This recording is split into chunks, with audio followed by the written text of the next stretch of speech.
नमो तार नमो सिद्धार्थ नमो सिद्धार्थ नमो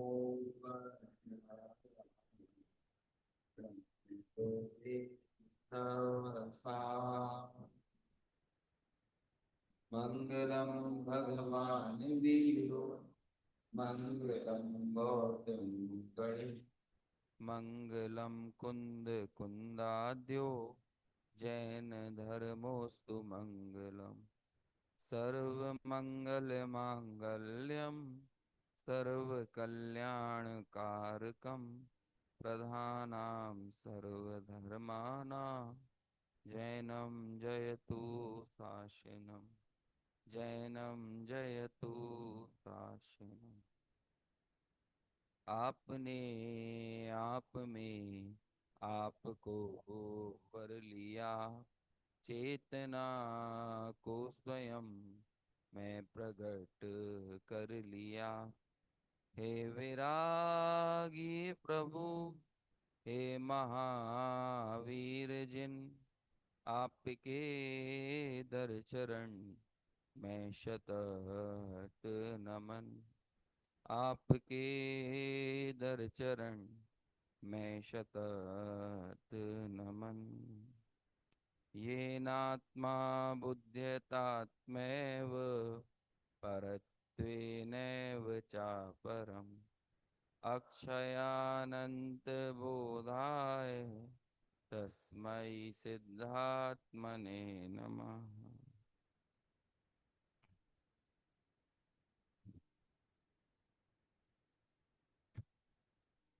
आचार्य पूज्यपाद के द्वारा रचित समाधि तंत्र ग्रंथ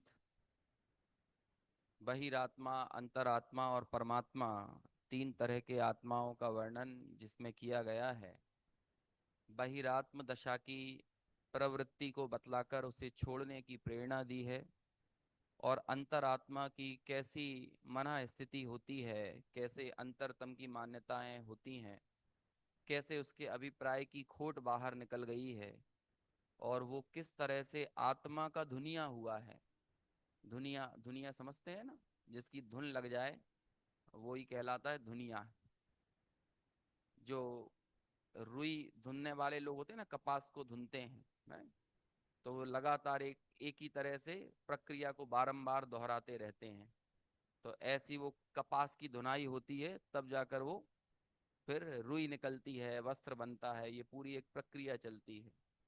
ऐसे ही अंतरात्मा संसार, शरीर, भोग, परद्रव्य, परभावों से भिन्न उसे अपने वास्तविक स्वरूप की, अपनी अपनी जो वास्तविक सत्ता है, उस सत्ता की खबर पड़ी है। तो उस सत्ता को पहचानने में, उसमें जमने में, उसमें रमने में वो निरंतर तत्पर रहता है।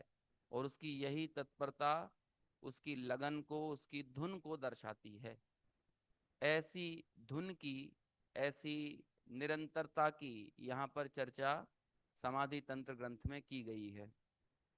कल रात्रि काल में हमने 16 नंबर का श्लोक पढ़ा था, और उस श्लोक में कौन सी बात सामने आई थी?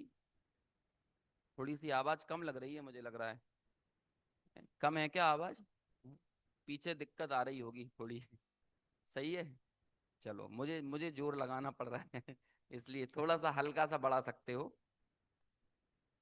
तो ऐसी ये 16 नंबर के श्लोक में जब पहली बार वो अंतरात्मा बनता है, तो सबसे पहले उसे क्या होता है? क्षोभ होता है। अब आप सोच सकते हो कि भाई तू तो अंतरात्मा बन गया ना, लेकिन अब तुझे किस बात का क्षोभ हो रहा है? तो आचार्य ने उसे बताया कि भाई मेरा अंतरात्म, मेरा भगवान आत्मा मेरे ही पास था। मेरा सुख का निधान वो मेरे ही अपने पास था। शक्तियों का संग्रहालय वो मेरे पास ही था। मेरे पास था यानी मैं स्वयं ही था। लेकिन मैंने मुझसे ही परिचय प्राप्त करने में ना जाने कितनी देरी कर दी। ये कार्य तो बहुत काल पहले संपन्न हो सकता था, लेकिन ना जाने क्यों मेरी ऐसी योग्यता रही, ऐसी मोह की चादर मेरी दृष्टि के ऊपर पड़ी रही, जिस कारण मैं अपने पास सब कुछ होते हुए भी मैं सुख की खोज करने के लिए यहां वहां भटकता चला गया। जो जहां सुख है वहां तो अनंत काल से कभी दृष्टि की नहीं, और जहां सुख कभी था ही नहीं वहां सुख को प्राप्त करने के सर्व प्रकार से जतन किए। पर द्रव्य में सुख की प्राप्ति करने की कोशिशें ठीक वैसी ही हैं जैसे हम भागते हुए क्षितिज को पकड़ने की कोशिश कर रहे हैं। क्षितिज जानते हैं क्या है? जहां आसमान और जमीन मिलते हुए दिखते हैं। वो लोग कितना दौड़ें कि हम उस क्षितिज को पकड़ सकते हैं। होगा यही कि आप जितना जितना दौड़ते जाएंगे वो क्षितिज उतना उतना आगे आगे सरकता चला जाएगा। और ऐसे आप भागते भागते एक दिन मर भी क्यों ना जाएं, लेकिन तब भी क्षितिज को पकड़ा जा सकता है। ऐसे ही पर द्रव्य में सुख की कल्पना, सुख बुद्धि, वो भी कुछ ऐसी ही है कि जिसमें सुख को तलाश करते करते पूरा जीवन ही क्यों ना निकल जाए, लेकिन वो कभी भी अर्जित नहीं हो पाता। एक शब्द हमने बहुत सुना, मृग तृष्णा, और वो शब्द हमने इतना सुन लिया कि अब हमें उसमें से कोई अर्थ बोध होना ही बंद हो गया है ना, कि मृग तृष्णा यानी क्या होता है। जब कभी भी हम ये मृग तृष्णा शब्द सुनते हैं तो हमें तो हिरण दौड़ता हुआ ही दिखता है, हम अपने आप को दौड़ता हुआ कभी नहीं देख पाते। समझ में आया कि नहीं? क्या होता है ये मृग तृष्णा? मृग तृष्णा में सिर्फ हिरण दुखी ही दुखी नहीं होता, बल्कि थोड़ा थोड़ा बीच बीच में उसको सुख का हेल्यूसिनेशन भी होता है। क्या सुख का हेल्यूसिनेशन होता है? कि जब वो रेत को पानी समझकर दौड़ता है, तब वो दौड़ते दौड़ते जहां तक भी पहुंचता है ना, तो उसे ऐसा लगता है कि अब मैं थोड़ा सा पानी के नजदीक आ गया, थोड़ा सा और दौड़ूंगा तो पानी को प्राप्त कर लूंगा। और ऐसा सोचकर फिर चमकती हुई रेत को पानी समझकर और दौड़ता है और दौड़ता है और दौड़ता है। और कब तक दौड़ता है? तो उसे हर बार थोड़ा सा मोटिवेशन किस बात का मिलता है? यदि मोटिवेशन ना हो तो दौड़े नहीं। और वो मोटिवेशन इस बात का, इस भ्रम का ही मिलता है कि मैं पानी के थोड़े नजदीक आया, पानी के थोड़े नजदीक आया। ऐसे ही हम जन्म से लेकर सुख को पाने के लिए अपनी दौड़ शुरू करते हैं, और हर बार ऐसा लगता है कि बस अब सुख आने ही वाला है, अब मैं सुखी होने ही वाला हूं। मैं ना एक बार 10वीं पास हो जाएगी, 10th क्लास, फिर तो मजे ही मजे हैं। फिर तो क्या है, ये 6 6 सब्जेक्ट नहीं पढ़ना पड़ेगा। सिर्फ क्या है, फिजिक्स केमिस्ट्री बायोलॉजी, या तो मैथ लो या साइंस लो या कॉमर्स लो, एक सब्जेक्ट ही मत बचेगा। 10वीं पास कर लेता है तो 12वीं की टेंशन होने लगती है कि बस 12वीं पास हो जाए, कॉलेज में आ जाऊं, कंपटीशन एग्जाम नीट वीट का क्रैक हो जाए, तब तो फिर मैं सुखी हो ही जाऊंगा। थोड़ा और दौड़ता है, दौड़ के वो 12वीं भी पास कर लेगा तो कॉलेज में आ जाएगा। फिर कॉलेज में क्या है, दोस्त यार हैं, कैंटीन है, गप्पे शप्पे हैं, मजे ही मजे हैं। लेकिन थोड़े दिनों बाद उसे लगता है कि अब कैंपस प्लेसमेंट हो जाए, है ना। कैंपस प्लेसमेंट हो जाएगा तो फिर मैं सुखी हो ही जाऊंगा, लाइफ एकदम सेट है ना, बिल्कुल लाइफ सेट है। कैंपस भी सिलेक्शन हो जाता है, कोई 5 लाख की नौकरी पाता है, कोई 15 की, कोई 25 की, कोई 1 करोड़ की, कोई स्वयं का व्यवसाय करने लगता है। लेकिन अब सेट हो गई लाइफ, अब सुखी हो गए? नहीं। अब फिर वो एक नया शब्द पैदा करता है, अब नौकरी तो लग गई है, अब सेटल्ड होना है? मतलब शादी हो जाएगी तो सेटल्ड हो जाएगा, लेकिन शादी होने के बाद सबसे ज्यादा अनसेटल्ड हो जाता है वो है? लगता तो उसे यही है कि अब सेटल्ड हो जाऊंगा, बस अब मैं सुखी हो ही गया। शादी भी हो जाती है, अब क्या है, हम दो हमारे दो, छोटा परिवार सुखी परिवार। अरे जहां पर परिवार शब्द जुड़ा हुआ है वहां सुख हो जाए, ऐसा कैसे संभव है? हम समस्त पारिवारिक ऊहापोह में उलझकर मुनि राजों के जैसी निर्विकल्पता चाहते हैं। नौकरी धंधे व्यापार में उलझकर हम चाहते हैं हमारी निर्विकल्पता मुनि राजों जैसी हो जाए। तो भाई यदि ऐसे धंधे पानी में उलझकर ही निर्विकल्पता मिलना होती तो फिर मुनि राजों को वनखंडादि में जाने की आवश्यकता क्या थी? उनके लिए ज्ञान वैराग्य की, त्याग की, संयम की आवश्यकता क्या थी? इसका मतलब आप जिस भूमिका में हो, यदि उस भूमिका में तन्मयता पड़ी हुई है ना, जो भी अपनी बाह्य परिस्थितियां हैं, उन परिस्थितियों में यदि एकत्व ममत्व कर्तृत्व और भोक्तृत्व का भाव पड़ा हुआ है, तो उनके साथ रहते हुए यदि आप निर्विकल्पता की कामना कर रहे हो तो ये भागते हुए क्षितिज को पकड़ने के समान ही है। बोलो, लाइफ सेट हो गई। उसके बाद क्या हुआ? अब बच्चों की 10वीं, बच्चों की 12वीं, बच्चों का कॉलेज, बच्चों की शादी, बच्चों के बच्चे। बोलो कब तक भागोगे? कब तक भागोगे? जब तक मर नहीं जाएगा। अब जब मृग तृष्णा सुनोगे ना, तो हिरण दौड़ता हुआ नहीं दिखना चाहिए है, स्वयं को ही दौड़ता हुआ देखे, तब जाकर उसे मृग तृष्णा का वास्तविक बोध हो सकेगा।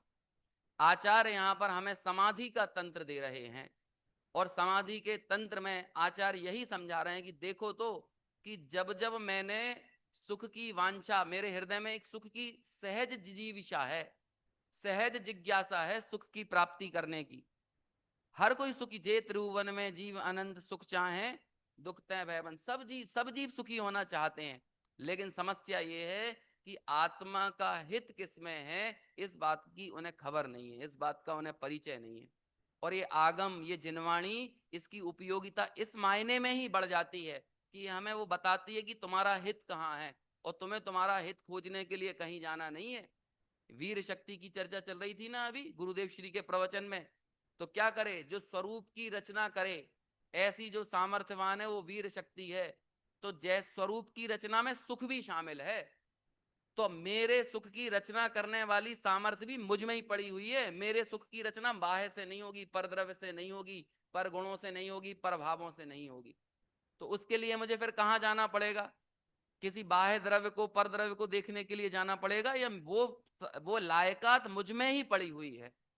तो जब ऐसे तत्व ज्ञान के माध्यम से ये अंतरात्मा को ये खबर पड़ती है कि मेरा सब कुछ, मेरा सुख का निधान, मेरा शांति का सागर, मेरा शक्तियों का संग्रहालय, ये तो मैं स्वयं ही हूं, मेरे स्वयं में ही विद्यमान है। लेकिन मैंने अपने आप को पाने में ही इतनी देर आखिर क्यों कर दी? जब उसे इस बात की खबर लगती है, तो अंतरात्मा को पहली बार में क्षोभ होता है। किस बात का क्षोभ?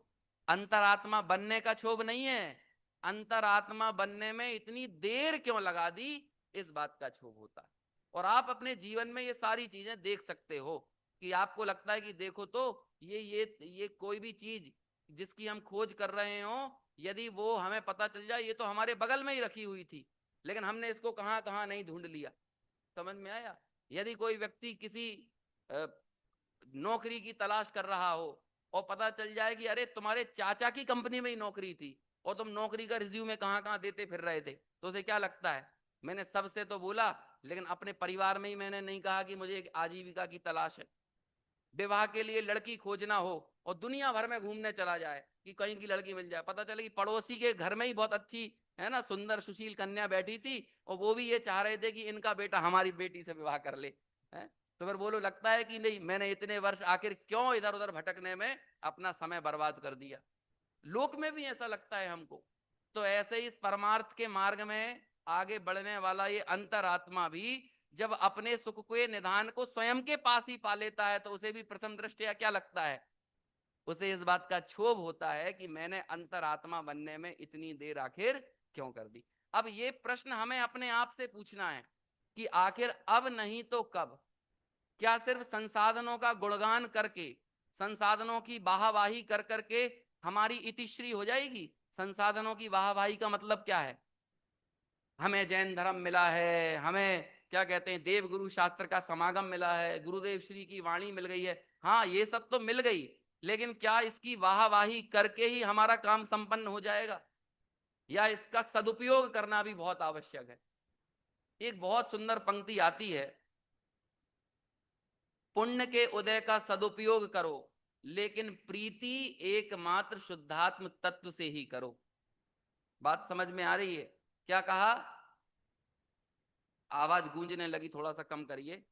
पुण्य के उदय का सदुपयोग करो, लेकिन प्रीति, पुण्य के उदय से प्रीति नहीं, प्रीति उपादेय बुद्धि कहां होगी? एकमात्र शुद्धात्मा में ही। तो पुण्य के उदय का सदुपयोग क्या है? अरे ये देह मिली है ना, नर देह मिली है, ये पुण्य का उदय है, इसका सदुपयोग करो। और इसका सदुपयोग क्या है? ये बुद्धि मिली है, ये पुण्य का उदय है, लेकिन इसका सदुपयोग क्या है? ये गौरव या गर्व करने वाली, ये घमंड करने वाली चीज नहीं है। लेकिन हम यदि सिर्फ घमंड कर करके ही अपना जीवन व्यर्थ गवा दें, तब तो ये मद बन जाएगा, है ना। जाति का मद, शरीर का मद, रूप का मद, ज्ञान का मद, इसका सदुपयोग करो।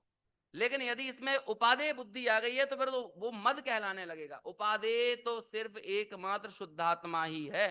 देखो एक बहुत सुंदर बात है, हाथ में प्लास्टर चढ़ता है ना, तो ये हाथ में हड्डी टूट जाए तो प्लास्टर चढ़ गया, तो ये हाथ में चढ़ा हुआ प्लास्टर ये उपयोगी है, लेकिन हड्डी का जुड़ना ये क्या है, उपादेय है। ऐसे ही पुण्य के उदय में मिलने वाले सारे योग संयोग संसाधन ये उपयोगी हैं, लेकिन इनकी उपयोगिता कब है, कि जब हमें हमारे उपादेय तत्व की खबर लगे। और यदि हमें वो उपादेय तत्व ख्याल में ही ना आवे, तो बोलो वो उपयोगी संसाधनों का क्या करेंगे, वे तो चले जाएंगे। टोडरमल जी साहब ने सम्यक दर्शन की पात्रता का, कौन है सम्यक दर्शन का पात्र, और हम हमारी इस पात्रता का सदुपयोग कैसे कर सकते हैं, इसकी बहुत सुंदर चर्चा की पुरुषार्थ से मोक्ष की प्राप्ति वाले प्रकरण में। मालूम वे क्या बोलते हैं कि देखो, सम्यक दर्शन पाने के लिए क्या चाहिए, क्या होना चाहिए, क्या बेसिक एलिजिबिलिटी। जब आप कहीं नौकरी के लिए अप्लाई करते हो ना, तो लोक में पूछा जाता है, एक होती है एसेंशियल क्वालिफिकेशन और एक होती है डिजायरेबल क्वालिफिकेशन। कि इसेंशियल, यदि ये इसेंशियल यानी मूलभूत आवश्यक, ये तो होना ही होना चाहिए, ठीक है। लेकिन इसके अलावा यदि थोड़ी दो चार चीजें और एक्स्ट्रा हो तो और बढ़िया है, लेकिन ना हो तो कोई समस्या नहीं है, आप उस नौकरी के लिए अप्लाई कर सकते हो। तो क्या कौन कौन सी चीजें हो गई, दो, इसेंशियल और डिजायरेबल, है ना, ये दो चीजें। एक तो मूलभूत, जैसे कि मान के चलो कि किसी नौकरी के लिए मास्टर डिग्री होना चाहिए, बीई होना चाहिए, एम टेक होना चाहिए, तो ये हो गई इसेंशियल क्वालिफिकेशन। अभी कंप्यूटर का डिप्लोमा भी ले लिया तो वो क्या हो गया, डिजायरेबल। लेकिन वो डिजायरेबल ना हो कोई प्रॉब्लम नहीं है, लेकिन इसेंशियल मूलभूत वो चीज होना तो आवश्यक है। मैं आपसे ये पूछ रहा हूं कि सम्यक दर्शन की इसेंशियल क्वालिफिकेशन, मूलभूत पात्रता क्या है।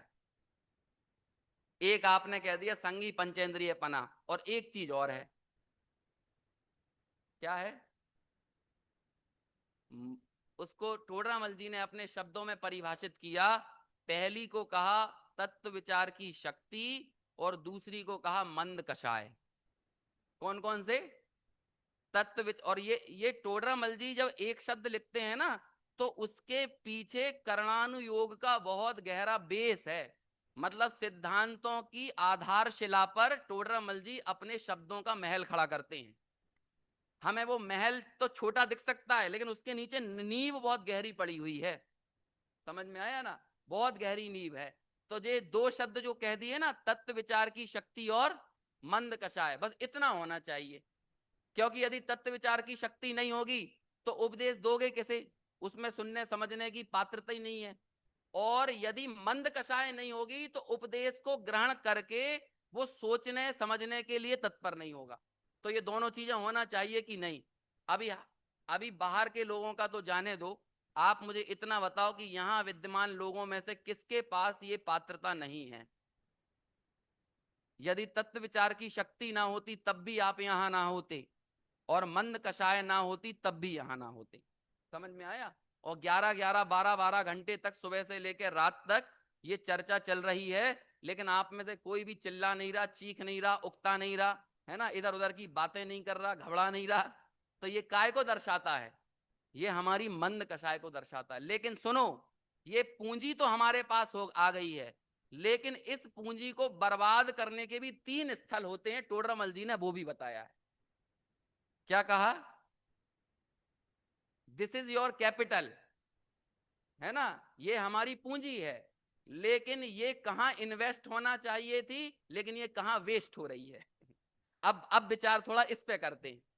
तो टोडरमल जी, ये बहिरात्मा से अंतरात्मा होने की विधि है। देखो आज आज स्वतंत्रता दिवस है ना, एक बात पता है आपको, गुलाम लोग ही गुलामी के खिलाफ बिगुल बजाते हैं, आजाद लोग थोड़ी बजाते हैं। गुलामी के खिलाफ कौन ने बिगुल फूका था, गुलाम लोगों ने। लेकिन गुलामी को उपादेय मानने वाले लोग नहीं, जिन्हें गुलामी के बीच में अपनी स्वतंत्रता का बोध होता है, वो लोग गुलामी के खिलाफ बिगुल बजाते हैं। और गुलामी के काल में ही स्वतंत्रता मेरा जन्म सिद्ध अधिकार है, ये नारा देने वाले लोग गुलामी के खिलाफ बिगुल बजाते हैं। ऐसे ही अज्ञानी ही अज्ञान के खिलाफ बिगुल बजाते हैं। लेकिन अज्ञान दशा को उपादेय मानने वाले नहीं, अपने ज्ञान स्वभाव को अपना अधिकार मानने वाले लोग अज्ञानी के खिलाफ बिगुल बजाते हैं। समझ में आया? और कितने कमाल की बात है। समझ, इस देश की स्वतंत्रता का उद्घोष करने वाले और पूरे देश को एक सूत्र में पिरोने वाले वे गांधी जी भी यहीं के थे, सरदार वल्लभ भाई पटेल भी यहीं के थे, और वस्तु की स्वतंत्रता का उद्घोष करने वाले गुरुदेव श्री भी यहीं के थे। लेकिन एक स्वतंत्रता को स्वीकार किया जाए तो शाश्वत त्रैकालिक अपनी स्वतंत्रता के बोध से साधी अनंत काल के लिए परम स्वातंत्र को प्राप्त कर लेंगे। और ये जो तात्कालिक स्वतंत्रताएं देश परिस्थितियों के बल पर मिलती हैं, ये तो फिर किसी दिन गुलामी में बदल जाएगी। ये पर्याय आज थोड़ी अनुकूलता में है, लेकिन कल फिर प्रतिकूलताओं के बादल इसके ऊपर मंडरा जाएंगे। ये आपके हाथ में नहीं है, ये तो स्वाभाविक एक क्रम चलने वाला है, ऐसे ही पुण्य और पाप का, शुभ और अशुभ भावों का।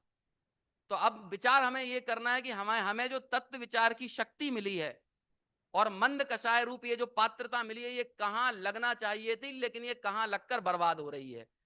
क्यों? क्योंकि आपका इन्वेस्टमेंट सही होगा तो रिटर्न अच्छा आएगा, लेकिन इन्वेस्टमेंट सही नहीं होगा तो जो पास की पूंजी है ना वो भी चली जाएगी।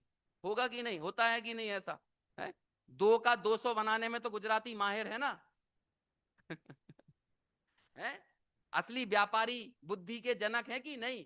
तो अपनी व्यापार बुद्धि यहां पर लगाओ कि अपना प्रगट श्रुत ज्ञान केवल ज्ञान में बदल सके, तब आपका इन्वेस्टमेंट सही है। लेकिन ये प्रगट श्रुत ज्ञान अक्षर के अनंतवें भाग में बदल जाए तो तुम्हें व्यापार करना ही नहीं आता है।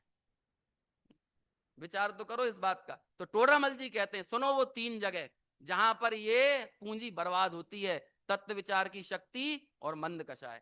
पहला स्थान, सबसे पहला, प्रमाद में काल गवाए।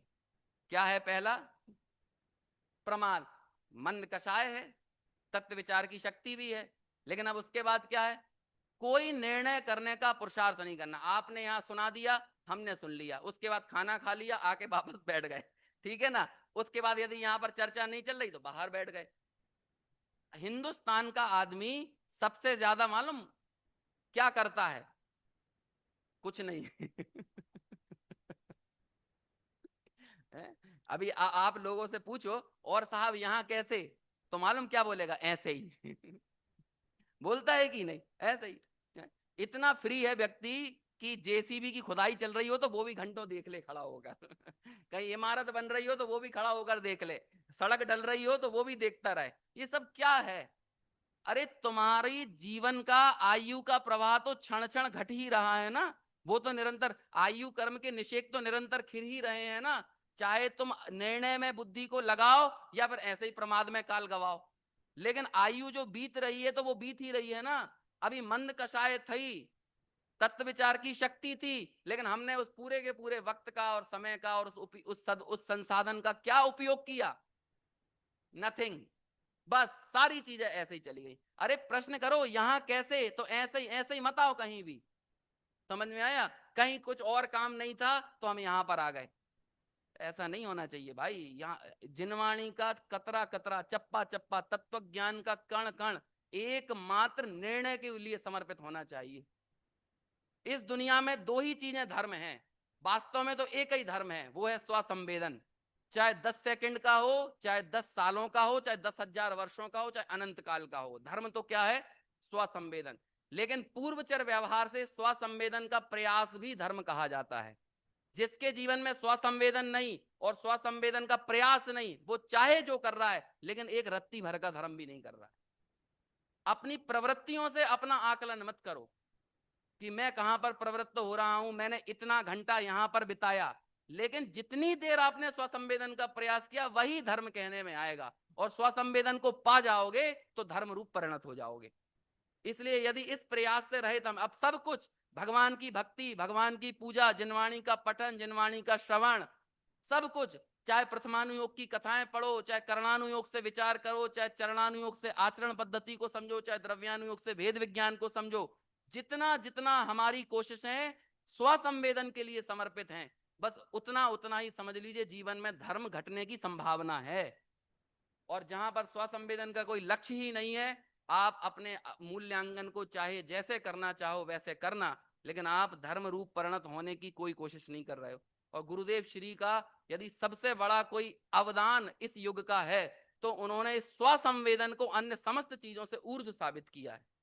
और इस कारण से हमें उनकी इतनी महिमा है, क्योंकि वास्तव में आज आप कल के प्रवचन में आया था शायद, धर्म बोल क्या कहते हैं, रथ, या रथ निकला था ना, धर्म रथ निकला था। मैं तो पैदा नहीं हुआ था तब, ये तो सब आप लोग जानते होंगे जो बड़े बुजुर्ग हैं, है ना। हाँ, धर्म चक्र।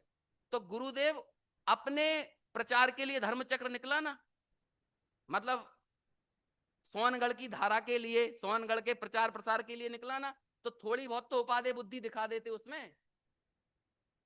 मालूम क्या कह रहे हैं, किसी ने 1 लाख दिया, किसी ने 5 लाख दिया, किसी ने धर्म चक्र में और कुछ पैसा देके अनेक तरह से किसी ने प्रभावना कर ली। कहते इसमें धूल मावी पण धर्म न थी। उस कार्य के लिए भी ये कह रहे हैं।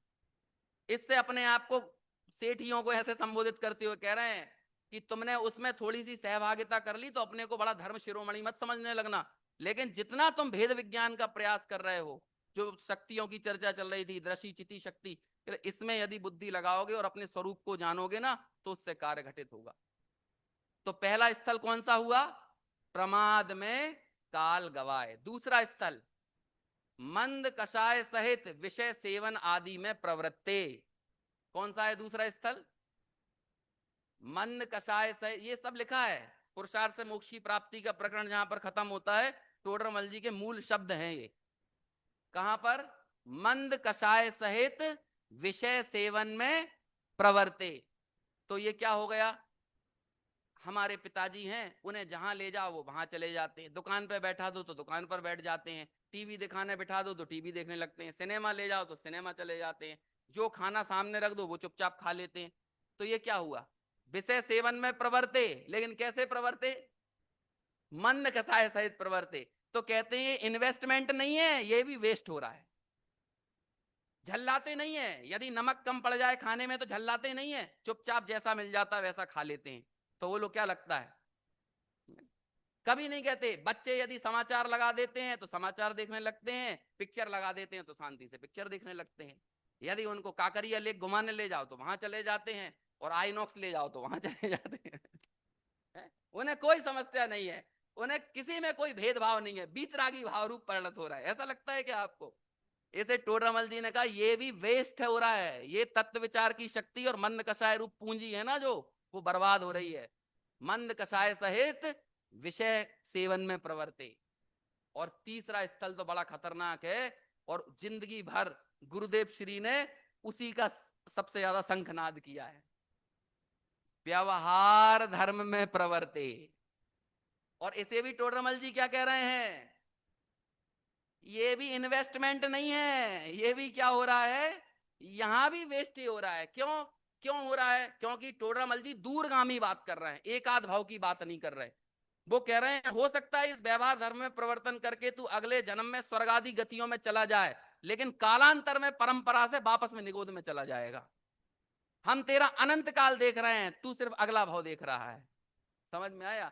और जो व्यक्ति सिर्फ इस भाव को देखता है अथवा अगले भाव को देखता है, दोनों ही पर्याय मूल हैं, क्योंकि दोनों की दृष्टि असमान जाति पर्याय पर है, उनकी दृष्टि अपने शाश्वत द्रव्य पर नहीं है। ये जो मेरा द्रव्य है, मैं हूं, ये मैं अनंत काल के लिए कहां रहूंगा मुझे इस बात की खबर नहीं है। मैं जिस जिस प्रकार से संसार में ही परिभ्रमण करता रहूंगा, चाहे वो स्वर्ग में हो, चाहे वो नरक में हो, चाहे वो त्रियंच में हो, चाहे वो देव में हो, लेकिन ये सारी गतियां ये मेरा स्वरूप नहीं है।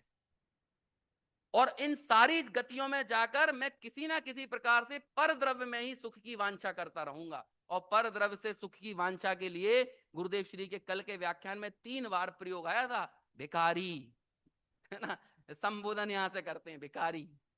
समझ में आए। अब वो क्या, वो गुरुदेव का व्याख्यान चलता है ना, तो वो उसी धारा में बात जुड़ी रहती है। और वैसे ही मैं गुरुवाणी मंथन शिविर में जाता हूं तो वो आदत वो ही पड़ गई है, वो गुरुदेव श्री के व्याख्यान आते ही है अपने विषय के बीच में। समझ में आए। ऐसा ये अंतरात्मा अब उसे यहां पर खबर लगी। देखो कल हमने जाते जाते इसका अनुवाद पढ़ा था, अभी वो फिर से पढ़ते हैं। और अब 17वें नंबर का जो श्लोक है ना, वो हम सबके लिए बहुत चुनौतीपूर्ण है। बात तो लगती है सुनने में आसान, लेकिन है बहुत कठिन, है ना। पहले 16वें नंबर का श्लोक एक बार दोहरा दोहरा लेते हैं। दिख रहा है पीछे? 16 नंबर निकालो, अनुवाद निकाल लो, है ना सीधे उसका। क्या संस्कृत से अभी हम अर्थ करेंगे तो टाइम ज्यादा जाएगा, अभी हमें अगले श्लोकों पर भी बढ़ना है। निकल गया?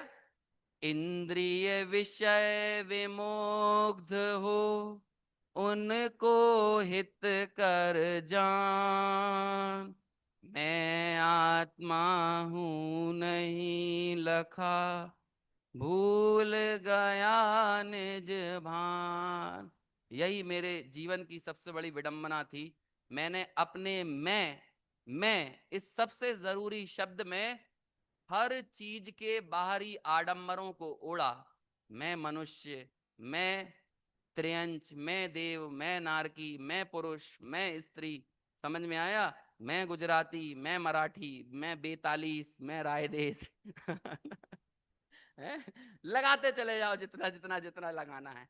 मेरे इस मैं में सब कुछ आया, लेकिन मेरे इस मैं में क्या नहीं आया?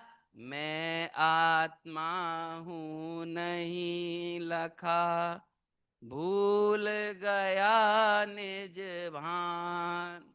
है ना? तो ऐसी ऐसी सनद, ऐसी जागरूकता, ऐसी स्मृति का बोध आगम से, तत्व ज्ञान से इस जीव को होता है। तो प्रथम दृष्टया जब पहली पहली बार वो अंतरात्मा होता है, तो उसे अपने ऊपर ही क्षोभ इस बात का होता है कि मैंने सब कुछ जाना, लेकिन मैं आत्मा हूं बस यही नहीं जाना। अब देखो समाधि तंत्र, अगले श्लोक में चलते हैं। आत्मा को जानने का उपाय, और थोड़े से में समाधि योग कैसे, मतलब संक्षेप में समाधि का क्या कथन किया जा सकता है। तो 17वें श्लोक में कहते हैं अब कैसे ये अंतरात्मा अपने परमात्मा होने की तरफ आगे बढ़े, है ना। कैसे, क्या करे, अभी अंतरात्मा को क्या करना चाहिए, तो वो चर्चा इस आगे 17 नंबर के श्लोक में आती है, वो अपन पढ़ते हैं। संस्कृत निकालिए। एवं त्यक्त्वा बहिर्वाचम शेषतः एष योगः समासेन प्रदीपः मात्मनः। देखो क्या कहते, एष योगः, यहाँ योग यानी होता है, जो योगी शब्द है ना, योगी, ये कैसे बना है? गुरुदेव श्री इसका अर्थ करते हैं, नियम सार की टीका में ये शब्द आता है, वे जिन परम योगीश्वर हैं, है ना। मुनि राजों के लिए ऐसा प्रयोग आता है। तो भाई योगी का अर्थ गुरुदेव क्या करते हैं?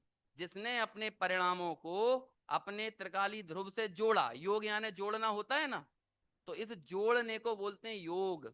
और जिसने अपने इस प्रगट परिणति को, इस परिणामों को अपने त्रिकाली ध्रुव से जोड़ा, वो कौन कहलाएगा? वही वास्तव में योगी है।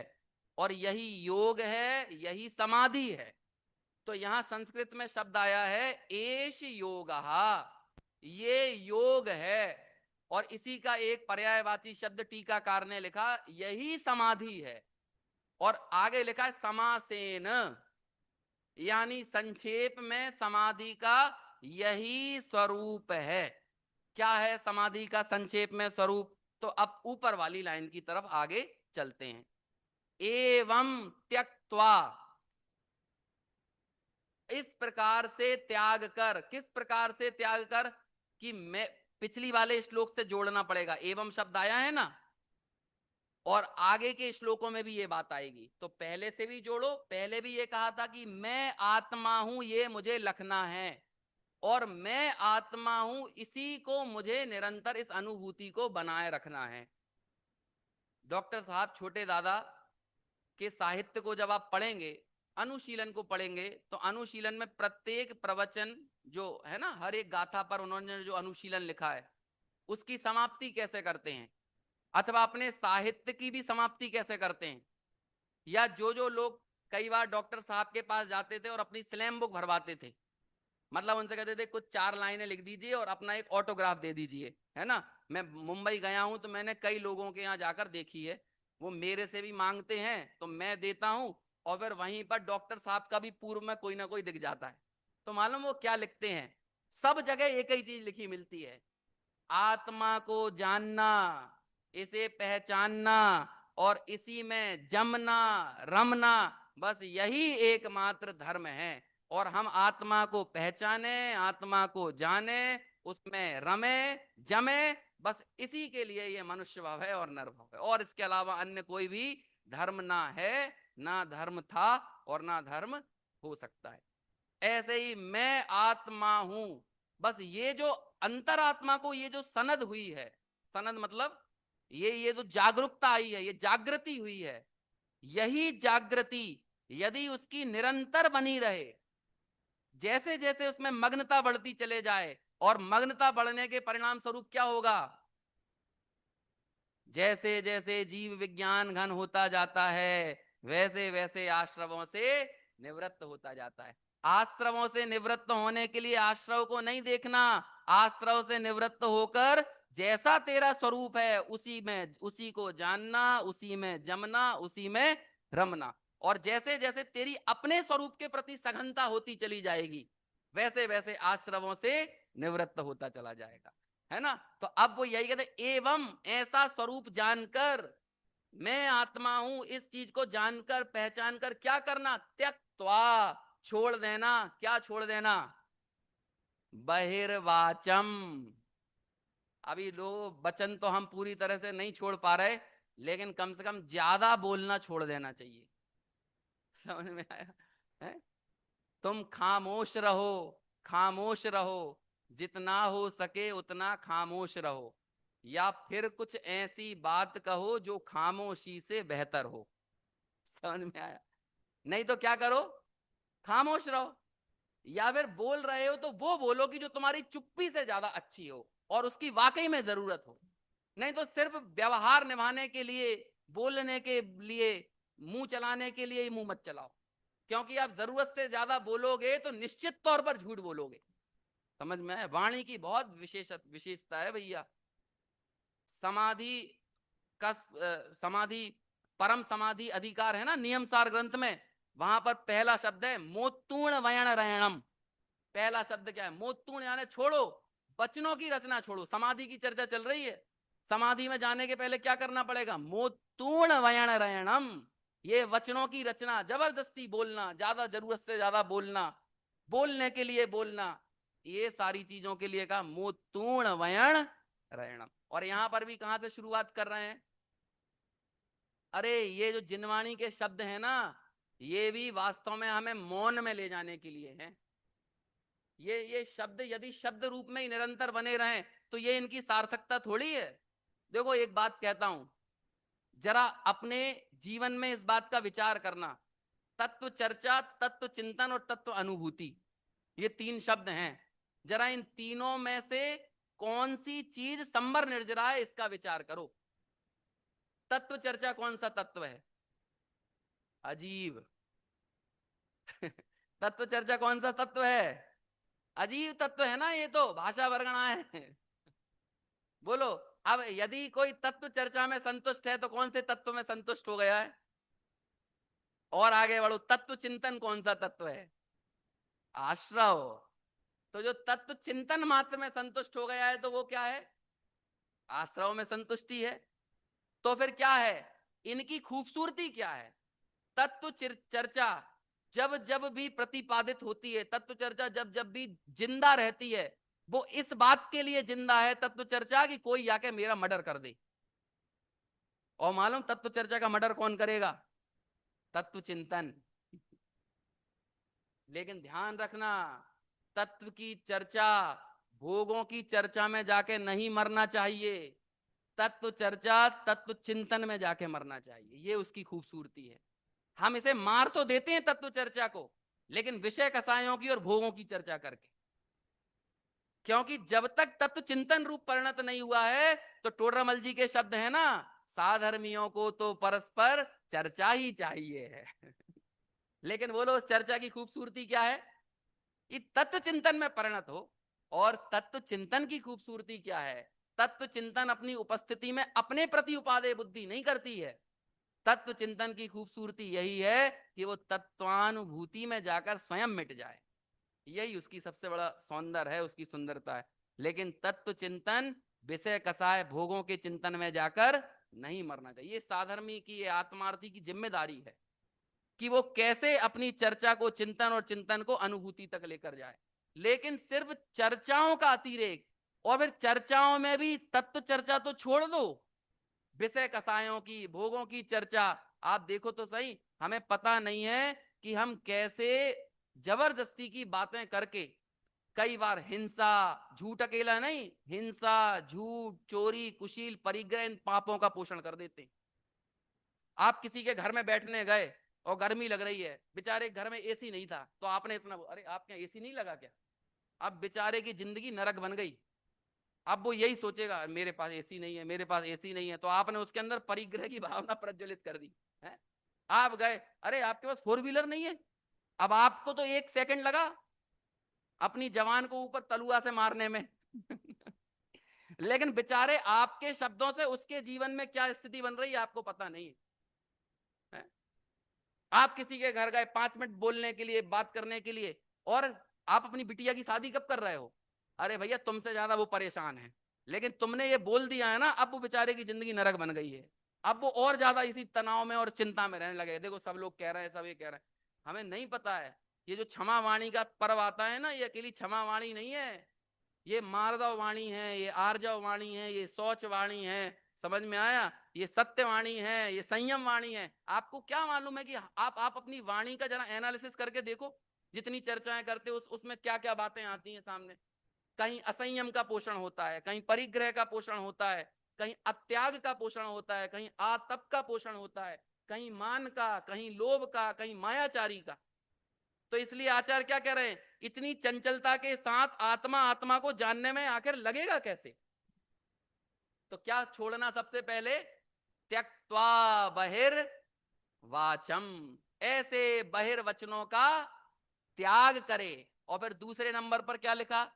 पहले तो बहिर्वाचम, और फिर त्यजेद अंतर अशेषतः, उसके बाद अंतर्जल्प का, मन में उठने वाले तरह तरह के विकल्पों का, चिंताओं का। लेकिन पहले क्या तोड़ना? ये बोले जाने वाले वचनों को बोलते हैं बहिर्जल्प, और ये अंतर में चलने वाले विचारों की उधेड़, उनको बोलते हैं अंतर्जल्प। वो गाथा है ना द्रव्य संग्रह की, है वहां पर जिसमें कहते हैं आत्मा आत्मा में ही रहो, अप्पा अप्पम में रहो। तो उसमें ऊपर क्या लिखा है, याद है किसी को? है? मेरे को याद है, लेकिन मैं भी देखो फ्लिप हो गई हाँ हाँ हाँ, वही है ना, माँ चिट्ठ है, माँ जंप है ना, कोई चेष्टा मत करो, कोई वचन मत बोलो, और माँ जंप है, कोई भी अंतर में कोई सोच विचार मत करो, बल्कि कैसे रहो? अप्पा अपम्मी रहो। देखो समय हो गया है, एक आखिरी बात कह के बात पूरी करता हूं। हम लोगों ने क्या सोच रखा है, हमने धर्म को किस तरह से परिभाषित किया है?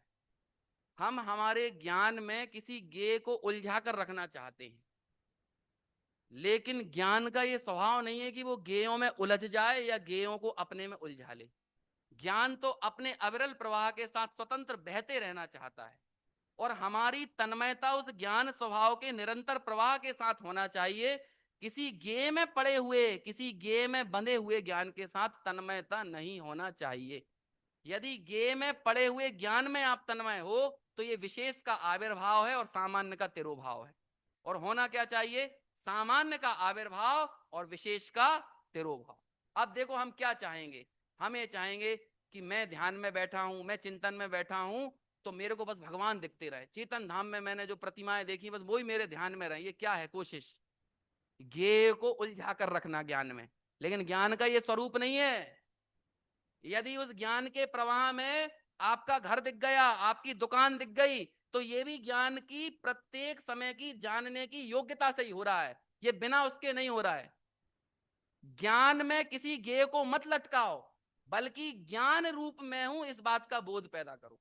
इसकी स्वीकृति अपने भीतर जागृत करो। इसका नाम है भेद ज्ञान। और हमने धर्म की परिभाषाओं में कहीं ना कहीं यही माना है कि मेरे ज्ञान में अमुक प्रकार का ज्ञेय रहेगा तो ये अच्छा ज्ञान है, और अमुक प्रकार का ज्ञेय आ जाएगा तो ये बुरा ज्ञान है। तो ज्ञेयों से ज्ञान अच्छा और बुरा नहीं होता। ज्ञान तो ज्ञान रहता है, वो अपने स्वपर प्रकाशकत्व को नहीं छोड़ता। अंतरात्मा की अनुभूति तो अपने उस ज्ञान भाव में एकत्व के साथ होती है। वो अपने वास्तविक उपयोग लक्षण के साथ स्वयं को संबद्ध करता है, जबकि अज्ञानी किसी ना किसी रूप में ज्ञेयों के साथ, परद्रव्य के साथ ही अपना संबंध स्थापित करता है।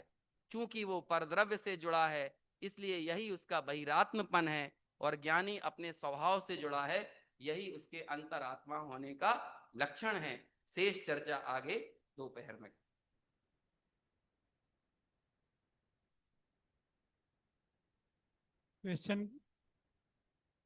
क्वेश्चन के लिए रमेश भाई टी शाह, आरटी शाह रखियाल અને આયુષી દીપ સંઘવી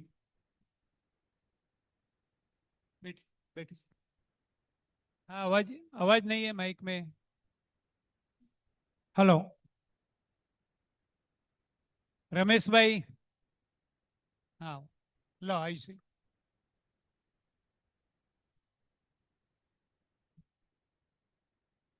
જય જિનેન્દ્ર, મૃગ તૃષ્ણા દ્વારા શું સાબિત કરવામાં આવ્યું છે? મૃગ તૃષ્ણાના ઉદાહરણ દ્વારા શું સાબિત કરવામાં આવ્યું છે? मृग तृष्णा के द्वारा क्या साबित करने का मतलब, क्या बताने का प्रयास किया है? मृग तृष्णा द्वारा શું બતાવવાની કોશિશ કરેલી? हाँ बोलो। हाँ संकेत केम नहीं मित। આપણે સુખ શોધવા માંગીએ છીએ પણ આપણને સુખ મળતું નથી। આપણે કે 10th પાસ કરી લઈશું પછી સુખ મળશે, 12th પાસ કરી લઈશું પછી સુખ મળશે, પછી આગળ મેરેજ થાય, પરિવાર થાય, એમ આપણે સુખની ઈચ્છા કરીએ છીએ પણ ક્યારે સુખ મળતું નથી। એમ મુક્ત તૃષ્ણા પાછળ આપણે છે। बरोबर ठीक है। बरोबर है। दूसरा, टोडरमल जी ने सम्यक दर्शन पाने की एसेंशियल क्वालिफिकेशन कौन कौन सी कही है और उसे हम कहाँ वेस्ट कर रहे हैं? अच्छा बहुत अच्छा सवाल है। टोडरमल जी सम्यक दर्शन प्राप्त करवानी कई कई क्वॉलिफिकेशन એટલે લાયકાત જોઈએ, અને એ લાયકાતને નહીં સ્વીકારતા આપણે એને ક્યાં વેસ્ટ કરી રહ્યા છીએ એ બી બતાવવાનું છે। પાછળ આપો ભાઈ માઇક। કવિતા છે ને? હા, CDF પ્રેસિડેન્ટ।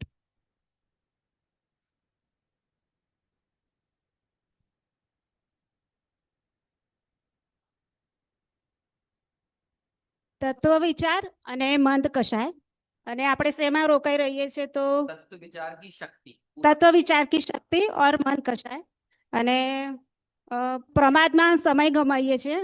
સેકન્ડ છે મંદ કશાય સહિત વિષય સેવનમાં પ્રવર્તીએ છીએ, અને ત્રીજું છે વ્યવહાર ધર્મમાં પ્રવર્તીએ છીએ। ठीक है। खूब सरस। हाँ रमेश।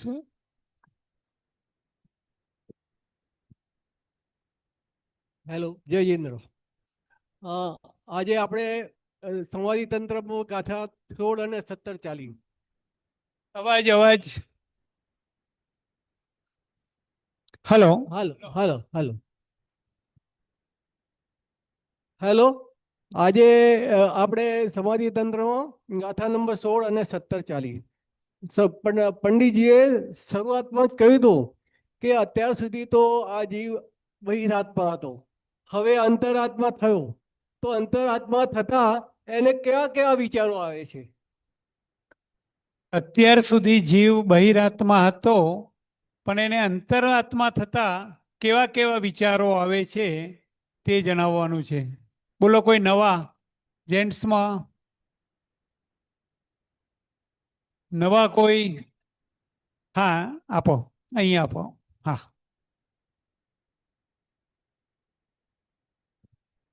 જ્યારે જીવ પ્રથમવાર અંતરાત્મા બને છે ત્યારે પોતે ક્ષોભન હોય છે કે અત્યાર સુધી મેં મારી એ જિંદગી અનાદિકાળથી પરદ્રવ્યમાં લગાવીને વિતાવી અને અને જે મારી નજીક હતો મારો નિજાત્મા એનું મેં એને ધ્યાન આપ્યું નહીં અને એનો ક્ષોભ બનવું. સરસ. પંડિતજીએ એક